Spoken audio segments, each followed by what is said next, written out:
என்னங்க பண்றீங்க? பார்த்தா தெரியலையாங்க, கோலம் போடுறேங்க. இந்த மார்கழி மாசம் பனியில குளூர்ல நீங்க ஏங்க கோலம் போடுறீங்க? இந்த மார்கழி மாசம் குளிர் கோலம் போடுறது எவ்வளோ பயம் தெரியுமா?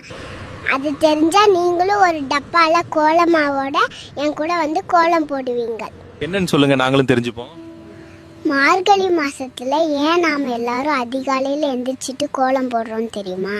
என்- அதுக்கு பின்னாடி ஒளிஞ்சிட்டு இருக்க சயின்ஸ் அண்ட் ஸ்பிரிச்சுவல்ல நாம தெரிஞ்சுடும். மார்கழி மாசத்துல அதிகாலையில நல்ல ஆரோக்கியத்தையும் உடல் நலனையும் தரக்கூடிய காற்று அதிகமா இருக்கும், பூமியில இருக்கும். அப்ப மத்த மாசத்துல எல்லாம் இருக்காதாங்க? எனக்கு தெரியும், மைக்காரே இந்த மாதிரி ஏதாச்சும் கேட்பீங்கன்னு. இந்த மார்கழி மாசத்துல இருக்க மாதிரி வெதர் கண்டிஷன் வேற எந்த மாசத்துலயும் கிடையாதுங்க. நல்ல காற்றை சுவாசிக்கணுன்றதுக்காக தான் நம் முன்னோர்கள் மார்கழி மாசத்துல அதிகாலை எந்திரிச்சு கோலம் போடுறது, பஜனை பாடுறது, கோயிலுக்கு போறது, சில நடைமுறைகள் வச்சிருந்தாங்க. சும்மா நம்பல.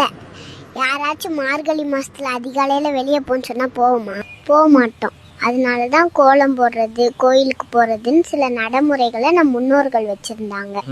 ஸோ நம் முன்னோர்களோட வழக்கத்தை ஃபாலோ பண்ணுவோம், ஆரோக்கியமா இருப்போம். அப்புறம் இந்த வீடியோ பிடிச்சிருந்தா லைக் பண்ணுங்க.